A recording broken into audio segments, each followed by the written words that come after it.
नमस्कार। भारत में अगले साल कोरोना की वैक्सीन आने वाली है, ये तो साफ हो चुका है। लेकिन वैक्सीन कौन सी लगेगी, अब ये भी साफ हो रहा है। भारत में ऑक्सफोर्ड की वैक्सीन रेस में सबसे आगे है। भारत में जल्द ऑक्सफोर्ड की वैक्सीन को मंजूरी मिल सकती है। एक ही हफ्ते में इमरजेंसी इस्तेमाल की मंजूरी भी मुमकिन है। आपको बता दें कि ब्रिटेन में भी ऑक्सफोर्ड की वैक्सीन को मंजूरी मिल सकती है। भारत की नजर ब्रिटेन की मंजूरी पर टिकी है। आपको यह भी बता दें कि फाइजर और भारत बायोटेक के आवेदन पर भी भारत में ड्रग्स कंट्रोलर पर विचार चल रहा है। तो लगातार जो मंथन है वो जारी है, लेकिन ऑक्सफोर्ड की वैक्सीन इस रेस में सबसे आगे बताई जा रही है और ऐसा माना जा रहा है कि एक हफ्ते के अंदर अंदर जो वैक्सीन है उसको मंजूरी मिल सकती है। यानी बहुत जल्द जो जरूरतमंद लोग हैं, जो जिनको वैक्सीन दी जानी है, उन तक वैक्सीन का टीका पहुंच सकता है। तो एक तरफ वैक्सीन का बेसब्री से इंतजार हो रहा है, तो वहीं दूसरी तरफ वैक्सीन को लेकर आज से 4 राज्यों में ड्राई रन भी शुरू हो गया है। वैक्सीन कैसे लगानी है, क्या प्रक्रिया होगी और क्या इंतजाम होंगे, ड्राई रन में सब कुछ देखा जा रहा है।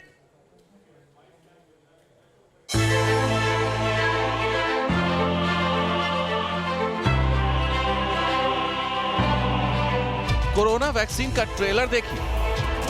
आपको कैसे वैक्सीन लगेगी, कितना टाइम लगेगा, क्या प्रक्रिया होगी, सारी चीजें इन तस्वीरों से समझिए। बस ये जान लीजिए कि जैसे ही वैक्सीन आएगी आपको इसी तरह वैक्सीन लगेगी। अगले साल फाइनल रन शुरू होने वाला है, जब साक्षात वैक्सीन आपके सामने होगी। भारत सरकार ने 4 राज्यों को चुना है मॉक ड्रिल के लिए, यानी कि वैक्सीन आ जाने के बाद लोगों तक वैक्सीन कैसे पहुंचेगी और जिसको वैक्सीन लेनी होगी उसके शरीर तक कैसे पहुंचेगी, उसकी एक पूरी मॉक ड्रिल होनी है 4 राज्यों में। बताया ये जा रहा है कि जहां पर वैक्सीन का जो मुख्य स्टोरेज होगा वहां से वैक्सीन निकलेगी और वो वैक्सीन इस छोटे छोटे स्टोरेज में आएगी और यहाँ से कुछ पेशेंट बुलाए जाएंगे जो डमी होंगे लोग, उनको वैक्सीन का जो है वो टीका दिया जाएगा। और ये सारा जो मॉक ड्रिल है वो रियल टाइम में होगा ताकि पता चल पाए कि क्या क्या बाधाएं आ रही है, क्या क्या दिक्कतें आ रही है। पंजाब, गुजरात, आंध्र प्रदेश और असम, ये वो 4 राज्य हैं जहां वैक्सीन लाने से लेकर लगने तक की प्रैक्टिस की जा रही है, ताकि जब वैक्सीन आए तो कोई गलती न हो। वैक्सीन के ड्राई रन में क्या हो रहा है, ये स्टेप बाय स्टेप समझते हैं। पहला स्टेप, ड्राई रन की साइट पर जिन्हें टीका लगेगा उनकी लिस्ट बनी है। 25 लोगों को चिन्हित किया गया है। दूसरा स्टेप, एक एक कर ड्राई रन में शामिल लोगों को बुलाया जाएगा। कोविन ऐप के जरिए टीका लगाने वाले शख्स का डेटा वेरीफाई होगा। तीसरा स्टेप, ड्राई रन की साइट पर डमी मरीज को टीका लगाया जाएगा। चौथा स्टेप, जिस डमी मरीज को टीका लगेगा उसे 30 मिनट तक ऑब्जर्वेशन में रखा जाएगा ताकि टीका लगने के बाद कोई साइड इफेक्ट ना हो, इसकी जांच हो सके। पांचवा स्टेप, वैक्सीनेशन से जुड़े लोग कोविन ऐप पर टीका लगाने वाले का डेटा अपडेट करेगा। पूरी प्रक्रिया में 1 से 2 घंटे लगेंगे। ड्राई रन के अंदर कोई दवाई हमारे पास नहीं आई है, सिर्फ हम जो कोल्ड चेन के बक्से हैं उनको कैरी करेंगे, पूरा स्टाफ जाएगा। 25-25 जो वर्कर जिनको एक्चुअल वैक्सीन लगनी है वो लोग आएंगे, उनको ऑनलाइन हम चेक करेंगे, उनको वो पूरी ड्रिल कि कैसे उनका कार्ड चेक होना है, ऑनलाइन कैसे एंट्री होनी है, फिर वो वैक्सीनेशन वाले रूम में जाएंगे। We will do a dummy trial as if के वैक्सीनेशन हैज़ बीन डन। फिर आधा घंटा वेट कराएंगे और ये देखेंगे कि एक दिन में कितने लोगों को हम वैक्सीन कर पाते हैं। इस ड्राई रन का मकसद वैक्सीनेशन में शामिल टीम को तैयार करना, कोविन ऐप को चेक करना, पूरे प्लान को लागू करने में आ रही दिक्कतों को दूर करना है। अब ये भी समझिए कि वैक्सीन सेंटर पर वैक्सीनेशन टीम में कौन कौन से सदस्य होंगे, उनकी भूमिका क्या होगी। पहली टीम डॉक्टर्स, नर्स की होगी जो टीका लगाएंगे। दूसरी टीम होमगार्ड और सिविल डिफेंस के लोग होंगे जो टीका लगाने वालों की जानकारी रखेंगे। एक टीम टीका लगाने वालों के दस्तावेज की जांच को प्रमाणित करेगी। एक टीम यह सुनिश्चित करेगी कि भीड़ न लगे, एक बार में एक ही शख्स वैक्सीनेशन के लिए आए। भारत में पहले 30 करोड़ लोगों को टीका लगना है। हिंदुस्तान में ऑक्सफोर्ड की वैक्सीन रेस में सबसे आगे बताई जा रही है। जनवरी में वैक्सीन आना फाइनल, इसलिए वैक्सीन लगाने की पूरी प्रैक्टिस की जा रही है। Team news nation. तो किस तरीके से वैक्सीन लगेगी, किस तरीके की प्रक्रिया रहेगी, ये सब कुछ हम आपको समझाएंगे। हमारे साथ 3 खास मेहमान जुड़ चुके हैं। आईएमए के पूर्व अध्यक्ष डॉक्टर रवि मलिक साहब हमारे साथ जुड़ रहे हैं। हमारे साथ health expert doctor Swati Maheshwari ji जुड़ रही हैं और साथ ही साथ आईएमए के पूर्व सेक्रेटरी डॉक्टर अनिल गोयल साहब भी हमारे साथ जुड़े हुए हैं। लेकिन स्वाति माहेश्वरी, 30 करोड़ लोगों को शुरुआती दौर में वैक्सीनेशन लगना है, आसान काम नहीं है। शुरुआत तो भले होने जा रही है, ज़रूर मुश्किल काम है, लेकिन अच्छी बात यही है कि सरकार ने समय से कदम उठाए हैं और पहले से तैयारियां शुरू करी है। देखिए, मॉक ड्रिल करने का मतलब ही यही है कि सरकार पूरी तरह से तैयार है और अगर कोई भी कमी रह गई है तो उसको समय से पूरा करना चाहती है। अब अगर आप देखें तो पहले ही 2500 प्रशिक्षण कैंप्स लगाए जा चुके हैं। लगभग 5000 जो हमारे हेल्थ केयर वर्कर्स हैं, अलग-अलग लेवल्स पे, गाँव तक के लेवल्स पर उनको ट्रेनिंग दी गई है कि कैसे वो ये वैक्सीन लगाएंगे, किन बातों का उन्हें ध्यान रखना है, बाद में कैसे मॉनिटरिंग करनी है। तो ये एक बहुत अच्छी पहल है कि अभी से हम लोग उसकी तैयारी कर रहे हैं ताकि 1 मिनट का भी विलंब नहीं लगे और जैसे ही केंद्र सरकार तक, स्वास्थ्य मंत्रालय तक वैक्सीन पहुंचती है, उनका रोल आउट शुरू हो जाए। तो ये अपने आप में ये दर्शा रहा है कि कहीं भी कमी नहीं छोड़ी जा रही और ऐप के लिए भी खास तौर से एक ड्राई रन होना जरूरी था ताकि लोगों को बिल्कुल तो वो जो ड्राई रन होना बहुत जरूरी है, उसी की तैयारी इस वक्त देश के अलग अलग राज्यों में शुरू हो चुकी है। चलिए अब आपको बताते हैं कि जो ऑक्सफोर्ड की वैक्सीन है जिसको मंजूरी मिलने वाली है वो बाकी वैक्सीन से कैसे बेहतर है, कैसे अलग है। भारत में बन रही वैक्सीन प्रोटीन आधारित है। हम ऑक्सफोर्ड वाली वैक्सीन क्यों अलग है ये आपको बता रहे हैं। प्रोटीन आधारित वैक्सीन 4 से 6 हफ्ते में जो अपडेट है उसका वो आता है, कम तापमान में भी रखा जा सकता है, यानी कोल्ड चेन की बहुत ज्यादा दिक्कत यहां पर नहीं आने वाली है। स्टोरेज को लेकर बहुत ज्यादा सवाल नहीं है। मॉडर्ना, फाइजर के मुकाबले ये सस्ती वैक्सीन है, अफोर्ड किया जा सकता है आसानी से। 2 से 8 डिग्री तापमान में भी स्टोरेज मुमकिन है। घर के फ्रिज में भी 6 महीने तक आप इसको स्टोर करके रख सकते हैं, तो स्टोरेज के लेवल पर बहुत ज्यादा दिक्कत नहीं होने वाली है। तीसरे फेज के ट्रायल में 70% तक असरदार ये पाई गई है। रवि मलिक साहब, एक चीज मैं आपसे समझना चाहूंगा, जो ड्राई रन है उसमें भी ये बताया जा रहा है कि देखिए जो पेशेंट, एक व्यक्ति जिसकी टीका लगेगा, वैक्सीन लगेगी, उसको फिर आधे घंटे तक रखा जाएगा ऑब्जर्वेशन में। अगर हर एक टीका लगने वाले व्यक्ति को आधे घंटे तक ऑब्जर्वेशन में रखा जाएगा तो जैसा अभी डॉक्टर भी कह रहे थे बाइट में कि देखिए हमें देखना होगा कि एक दिन में हम कितने लोगों तक वैक्सीनेशन कर पा रहे हैं। आपको लगता है कि एक लंबा समय इस पूरी प्रक्रिया में भी बीतने जा रहा है? ऐसा नहीं होने वाला कि रातों रात वैक्सीनेशन हो गया? देखिए, रातों रात तो बिल्कुल वैक्सीन नहीं होगी। वैक्सीन देने की भी एक अपनी लिमिटेशन रहेगी। कितने वैक्सीनेटर्स हैं जो कि कितने लोगों को अटेंड करेंगे, और वैक्सीन की भी प्रक्रिया यह है कि जब भी हम वैक्सीन देते हैं, कोई भी वैक्सीन दे, ये केवल कोविड नहीं, कोई भी वैक्सीन दे, तो हम आधे घंटे तक कोशिश करते हैं कि मरीज हमारे पास ही रहे, क्योंकि किसी भी तरह की एडवर्स इफेक्ट हो सकते हैं, एनाफिलैक्सिस हो सकती है। मैं आपको बताऊं, एनाफिलैक्सिस जानलेवा रिएक्शन भी हो सकती है कई बार वैक्सीन से। तो उसमें हमेशा बेटर यही रहता है, वो इमीडिएट वैक्सीन देने के बाद रिएक्शन होती है, तो हमेशा बेटर रहता है कि मरीज कम से कम 20 से 30 मिनट जो है वो सेंटर में ही रहे जहां पर की मेडिकल सुविधाएं उपलब्ध हैं। लेकिन मैं बताना चाहूँगा, वैक्सीन पहली बार नहीं है जो हम देने जा रहे हैं, बहुत सदियों से हम लोग वैक्सीन दे रहे हैं। हमारी वैक्सीन चैनल्स बड़ी स्ट्रांग है। हमने पोलियो को भी इरेडिकेट किया है सिर्फ वैक्सीन देने के साथ में। तो आने वाले समय में जो है वो बड़े आराम से वैक्सीन दी जाएंगी। हमारे पास में प्राइमरी हेल्थ सेंटर्स हैं, सब सेंटर्स हैं, वैक्सीनेटर्स हैं, हेल्थ केयर वर्कर्स हैं, बहुत सारा अच्छा स्टाफ है जो कि इसको करेगा। और दूसरी तरफ, एक तरफ तो हमें इनको ऑर्गेनाइज करना है, डिस्ट्रीब्यूशन चैनल, स्टोरेज और फ्रीजर्स को, और दूसरी चीज़ है ये बड़ा सिंपल भी रहेगा, क्योंकि 2 से 8 डिग्री में जो एस्ट्राजेनेका वाली वैक्सीन है 2 से 8 डिग्री में भी हम रख सकते हैं। मेन प्रॉब्लम तब आती है अगर हमें सब जीरो टेम्परेचर के ऊपर रेफ्रिजरेटर्स में -70 डिग्री पे रखनी होती, तो ये भी एक अच्छी बात है जी। दूसरी अच्छी बात इस वैक्सीन की ये भी है कि ये अफोर्डेबल भी रहेगी, इंडिजिनसली प्रोड्यूस्ड है, इसको हम बढ़ा भी सकते हैं। मलिक साहब, ये जो आपके पीछे इस वक्त स्क्रीन है, क्या इस पर भी वैक्सीनेशन से जुड़ी हुई कुछ जानकारी है जो आप हमारे दर्शकों तक पहुंचाना चाहेंगे? हाँ, मैं कुछ चीज़ें जानकारियां देना चाहूँगा। मैं दर्शकों को एक कॉन्फिडेंस देना चाहूँगा कि जब भी एक वैक्सीन बनती है, सारे क्लिनिकल ट्रायल से निकल जाती है, तो वो जनरली सेफ होती है। शुरुआत में रिसर्च होती है वैक्सीन की, फिर प्री क्लिनिकल डेवलपमेंट होती है। प्री क्लिनिकल डेवलपमेंट में क्या होता है, पहले तो हम वैक्सीन की रिसर्च करते हैं, दूसरा स्टेप आता है pre clinical development. Pre clinical का मतलब है ह्यूमंस को देने से पहले हम माइस में, रैट में, गिनी पिग्स में, एनिमल्स में देते हैं। उसके बाद में क्लिनिकल डेवलपमेंट आती है जिसमें 3 ट्रायल्स आते हैं, फेज 1, फेज 2, फेज 3। फेज 1 में हम हेल्दी लोगों को देते हैं, फेज 2 में हम थोड़े और लोगों को देते हैं, और फेज 3 में अब जैसे इस वैक्सीन में 26,000 लोगों को जो है हमने वैक्सीन दी है, तो जनरली ये फेज 3। उसके बाद में फिर उसकी मैन्युफैक्चरिंग शुरू होकर स्टोरेज और डिस्ट्रीब्यूशन होती है। तो ये मैं कुछ चीज़ें बताना चाहूँगा। दूसरी चीज़ ये भी बताना चाहूँगा कि वैक्सीन भी तरह तरह से डेवलप होती है, जैसे आरएनए की वैक्सीन है, डीएनए की वैक्सीन है। अब जो मॉडर्ना वैक्सीन है वो आरएनए बेस्ड वैक्सीन है। उसके बाद में ये रेप्लिकेटिंग वैक्सीन्स होती हैं, नॉन रेप्लिकेटिंग वैक्सीन्स होती हैं। और अगर हम इसकी बात करें, जो ये हमारी एस्ट्राजेनिका वाली वैक्सीन है उसकी बात करें, तो वो नॉन रेप्लिकेटिंग वैक्सीन है, तो प्रोटीन बेस्ड वैक्सीन है। जो प्रोटीन बेस्ड वैक्सीन होंगी उनका टेम्परेचर भी हमारे को बहुत ज़्यादा कम रखने की आवश्यकता नहीं है। तो ये तरह तरह की चीज़ें हैं जिससे कि हम लोग वैक्सीन को बनाते हैं। और ये भी बता दूं, वैक्सीन के अंदर सिर्फ ये कंपोनेंट नहीं रहते, वैक्सीन के अंदर और भी कंपोनेंट्स रहते हैं। जैसे ये इस तरह से वैक्सीन वायल्स के अंदर आएगी, अब इसमें भी मोस्ट लाइकली हो सकता है कि ये मल्टी वायल्स में आए, यानी 10 लोगों की वैक्सीन जो है वो केवल एक ही व्यक्ति के अंदर जो आ जाए, तो ये मल्टीपल वायल्स में भी आ सकती है। तो इस तरह से इनकी पैकिंग होगी और इस तरह से इनको दिया जाएगा। इस तरह से दिखे जैसे कि जो पैकिंग्स होगी, और तरह तरह की पैकिंग्स होती हैं जिसमें कि सिंगल डोज भी होगी, मल्टीपल डोजेस भी होंगी, और इस तरह से वो है। तो ये बेसिकली बताने का दर्शकों को मतलब यही मलिक साहब, पर्पस है डीप फ्रीजर कि की they जरूरत should नहीं feel रहने जा रही है। confident। ये वैक्सीन पूरी तरीके से सुरक्षित है, ये दो चीजें तय हो चुकी हैं जैसा आप बता रहे हैं। हाँ, डीप फ्रीजर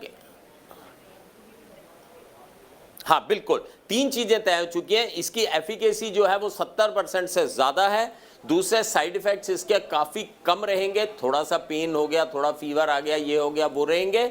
और तीसरी चीज ये भी इंपॉर्टेंट है कि इसको 2 से 8 डिग्री टेम्परेचर के ऊपर हम रख सकते हैं, तीनों चीजें। और चौथी चीज ये भी है कि ये सस्ती होगी एज कंपेयर टू मॉडर्ना या फाइजर की वैक्सीन के। तो ये 4 चीजें क्लियर होने के बाद में अब तो, और 5वीं चीज ये भी क्लियर है कि हमारा डिस्ट्रीब्यूशन सिस्टम भी बड़ा स्ट्रॉन्ग है, क्योंकि हम ऑलरेडी बहुत सारी वैक्सीन, हमारा जो नेशनल इम्यूनाइजेशन प्रोग्राम है उसमें हम सारी वैक्सीन मुफ्त लगाते हैं, बहुत सारी वैक्सीन सरकार मुफ्त लगाती है। तो उस चैनल के अंदर वैक्सीन मतलब कहीं कोई समस्या नहीं है। इसका सीधा मतलब गोयल साहब ये है कि आने वाले वक्त में देश के कुछ और राज्यों में भी इसी तरीके से ड्राई रन हम देख सकते हैं, तैयारी देख सकते हैं गोयल साहब।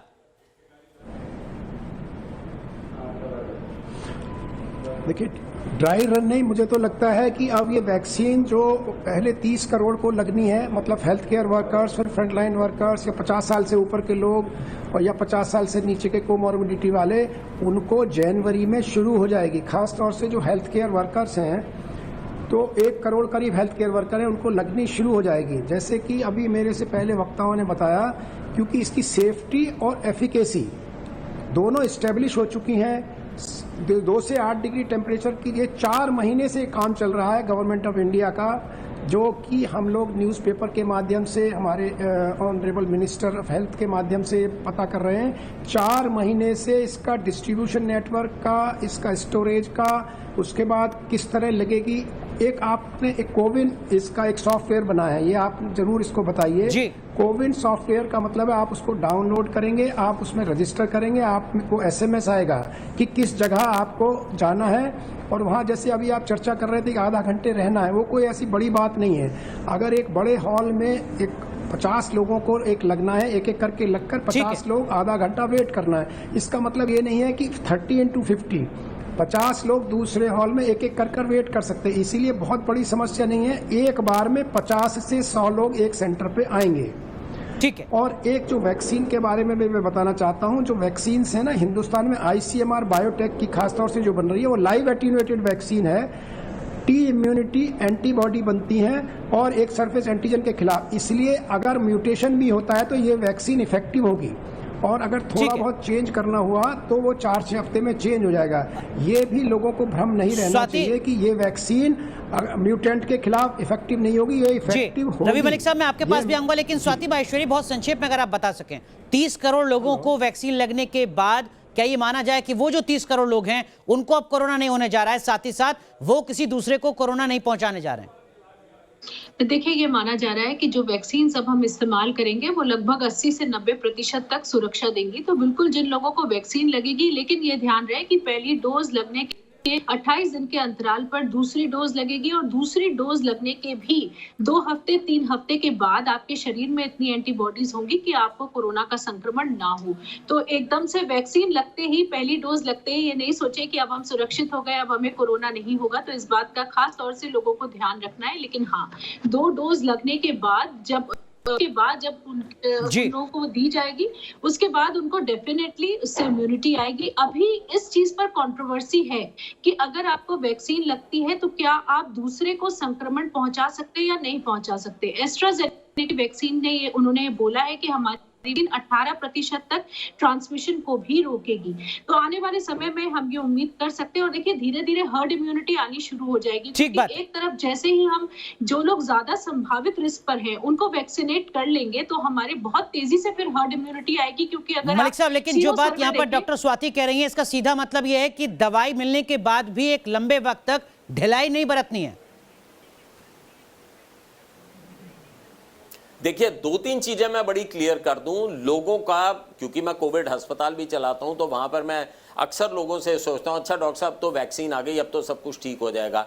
2-3 चीजें बताना चाहूंगा। नंबर 1, वैक्सीन आने का मतलब ये नहीं है कि ये बीमारी इरेडिकेट हो गई।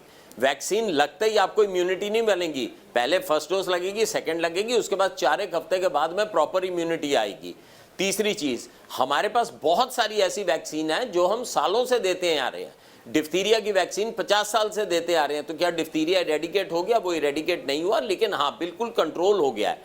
चौथी चीज जो बड़ी इंपॉर्टेंट है, हमें प्रिकॉशंस, मास्क अभी तक हमसे नहीं छूटेगा आने वाले 2 से 3 साल तक। मैं दोबारा बताऊंगा, मास्क का सेवन हमारे को आने वाले 2-3 साल तक, जो मेरी एंटिसिपेशन है वो हमारे को करनी पड़ेगी। वजह यह है जब तक पूरी हर्ड इम्यूनिटी नहीं बन जाती, जब तक इस बीमारी का कंट्रोल पूरा नहीं आ जाता। सबसे पहले तो अभी ये 30 करोड़ लोगों को लगेगी, इसके लिए समय लगेगा। उसके बाद 135 करोड़ लोगों को लगेगी, हर्ड इम्यूनिटी बढ़ेगी, उसके बाद ट्रांसमिशन कम होगी। बिल्कुल तो लंबा सफर है, लंबी प्रक्रिया है। मलिक साहब, आपके पीछे स्क्रीन पर कुछ और नजर आ रहा है क्या? इस वक्त जो हम देख पा रहे हैं आपके पीछे स्क्रीन पर, वो कुछ और अहम जानकारी है जिसको दर्शकों को समझना चाहिए? देखिए ये बेसिकली कोविड का वायरस है और ये इसके ऊपर जो है ये प्रोटीन्स के इसके वो जीनोम्स जो है वो लगे हुए हैं। और इसमें हम लोग ये बेसिकली इसमें हम ये दर्शाने की कोशिश कर रहे हैं कि वैक्सीन बनती कैसी है।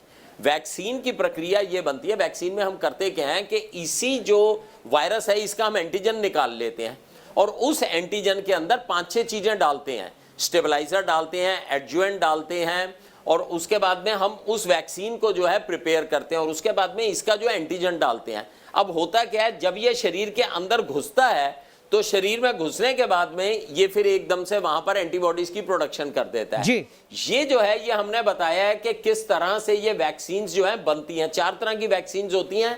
एक तो होता है वायरस की वैक्सीन, एक होता है वायरल वेक्टर वैक्सीन, एक होता है न्यूक्लिक एसिड वैक्सीन और एक होता है प्रोटीन बेस्ड वैक्सीन। ये जो है इस तरह की 4 तरह की जो है वैक्सीन डेवलप होती हैं। अगर हम विश्व में बात करें 271 लोग वैक्सीन डेवलप कर रहे हैं कोरोना की, 271 प्लेयर्स हैं जो कि डिफरेंट वे से वैक्सीन को डेवलप कर रहे हैं। प्रोटीन सब यूनिट को 62 लोग हैं जो कि इसको डेवलप कर रहे हैं, आरएनए 25 कर रहे हैं, डीएनए 14 कर रहे हैं। तो ये डिफरेंट प्रक्रिया है जिनसे कि हम वैक्सीन की डेवलपमेंट करते हैं और इससे हमारे को ये ज्ञात होता है कि क्यों बहुत सारी वैक्सीन जो हैं उनमें टेम्परेचर बहुत लो की आवश्यकता होती है। ये इसमें हमने ट्रायल्स बताए हैं। ट्रायल्स ये सब होने के बाद लेकिन मलिक साहब, ट्रायल्स में जाने के बाद में लाइसेंस मिलता है। ऑक्सफोर्ड की उस वैक्सीन की बात करते हैं जिसकी उम्मीद कहीं ज्यादा है, जो आपने कहा प्रोटीन आधारित है। ये प्रोटीन आधारित वैक्सीन क्या होती है सर? क्या ये सबसे बेहतर है? क्या ये क्वालिटी में, गुणवत्ता में बीच के स्तर में कहीं आती है या इस पर बहुत ज्यादा भरोसा नहीं किया जाना चाहिए? थोड़ा प्रोटीन बेस्ड वैक्सीन क्या होती है इसको भी थोड़ा संक्षेप में बता दें। इसकी गुणवत्ता अच्छी है। अगर जैसे अब ये म्यूटेशंस भी हो रही हैं तो ये थोड़े बहुत जो छोटे मोटे जेनेटिक ड्रिफ्ट्स हो रहे हैं, जो एंटीजेनिक ड्रिफ्ट्स हो रहे हैं, उनके अंदर भी इफेक्टिव रहेगी। ये वैक्सीन अभी तक जो शोध हुआ है उसके अनुसार ये पता चला है जो यूके में स्ट्रेन आया है ये उसके खिलाफ भी जो है वैक्सीन जो है इफेक्टिव है। ये नॉन रेप्लिकेटिंग टाइप की वैक्सीन है जो कि फेज 3 क्लिनिकल ट्रायल के अंदर ऑलरेडी पास हो रही है और ये आप देख रहे हैं ऑक्सफोर्ड या एस्ट्रा की जो वैक्सीन है वो है। लेकिन अगर हम मॉडर्ना की बात करें वो आरएनए वैक्सीन है। मॉडर्ना की और फाइजर की अगर हम बात करते हैं तो वो डिफरेंट टाइप की वैक्सीन हैं और फाइजर की वैक्सीन की अगर इन पर्टिकुलर बात करते हैं तो -70 डिग्री टेम्परेचर हमारे को चाहिए होता है स्टोरेज के लिए। बिल्कुल, तो वो अपने आप में एक बड़ा सवाल। खासियत यह है कि हमारे देश में इसका टेम्परेचर जो है, ठीक बात है, डीप फ्रीजर अपने आप में एक बड़ी चुनौती है। लेकिन स्वाति महेश्वरी, जो बात यहां पर मलिक साहब कह रहे हैं कि देखिए जो ऑक्सफोर्ड है प्रोटीन बेस्ड जो वैक्सीन जिसका हम जिक्र यहां पर कर रहे हैं उससे स्ट्रेन में भी मदद मिलने जा रही है, यानी आने वाले वक्त में अगर कोरोना से जुड़े कुछ और खतरे पैदा होते हैं ये वैक्सीन उसमें भी कारगर होगी, ये हम मानकर चलें? बिल्कुल, देखिए क्या होता है कि वैक्सीन जो होता है वो कई सारे हिस्सों को इम्यूनिटी के एक्टिवेट करता है, यानी कि ये पॉलीक्लोनल एंटीबॉडीज होती हैं जो वैक्सीन्स होती हैं। तो इसकी वजह से ऐसा नहीं है कि स्पाइक प्रोटीन का एक ही प्रोटीन अगर एक्टिवेट करेंगे तो हमारे शरीर में एंटीबॉडीज बनेंगे, हम उसके कई हिस्सों को एक्टिवेट करते हैं। इसलिए अगर थोड़े बहुत म्यूटेशंस, और आने वाले समय में हम और म्यूटेशंस देख भी सकते हैं, तो वो म्यूटेशंस अगर स्पाइक प्रोटीन में होते हैं तो भी ये जो वैक्सीन है, जो अभी हमारे पास ऑलरेडी डेवलप्ड वैक्सीन हैं, ये बिल्कुल कारगर हैं, ये उस पर काम कर सकती हैं। और अगर स्ट्रेन थोड़ा बहुत भी और म्यूटेट हुआ तो कम से कम अगर इन्फेक्शन होगा तो उसकी सिवियरिटी नहीं होगी, यानी कि वो इतना सिवियर इन्फेक्शन नहीं होगा। तो लोगों को बिल्कुल ये मान के चलना चाहिए कि जो वैक्सीन अभी हैं, जो आ रही हैं, ये कारगर हैं और ये हर स्ट्रेन पर फिलहाल के लिए जितने अभी स्ट्रेन। गोयल साहब, एक चीज और आपसे समझना चाहूंगा सर, आखिर में अगर मैं उन 30 करोड़ लोगों में से एक हूं, 30 करोड़ भारतीय में से एक हूं जिसको वैक्सीनेशन होना है, क्या मुझे वैक्सीन लेने से पहले ये बताना होगा कि मैं डायबिटिक हूं, मुझे ब्लड प्रेशर की दिक्कत है, मेरी कोई सर्जरी हो रखी है? क्या इन सब चीज़ों का इस वैक्सीनेशन से कहीं कोई असर होने जा रहा है, कोई कनेक्शन होने जा रहा है, या कोई फर्क नहीं पड़ता है?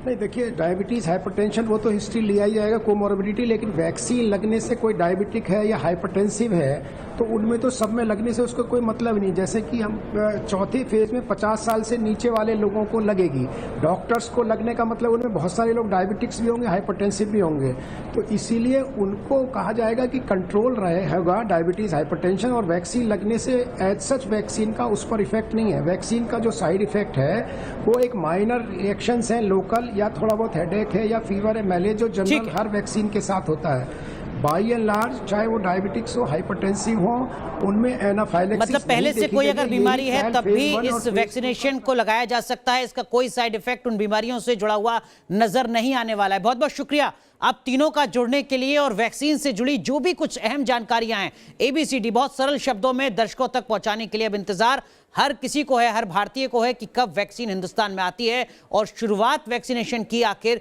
कैसे होती है। तो हमने आपको बहुत ही सरल शब्दों में बताया कि हिंदुस्तान में जिस वैक्सीन की बात हो रही है, ऑक्सफोर्ड एस्ट्राजेनेका वैक्सीन, उसका क्या कुछ मतलब है, उससे जुड़ी हर जानकारी हमने आप तक पहुंचाने की कोशिश की है। रुक रहे हैं यहां पर कुछ देर के लिए, लेकिन आप बने रहिए न्यूज़ नेशन के साथ।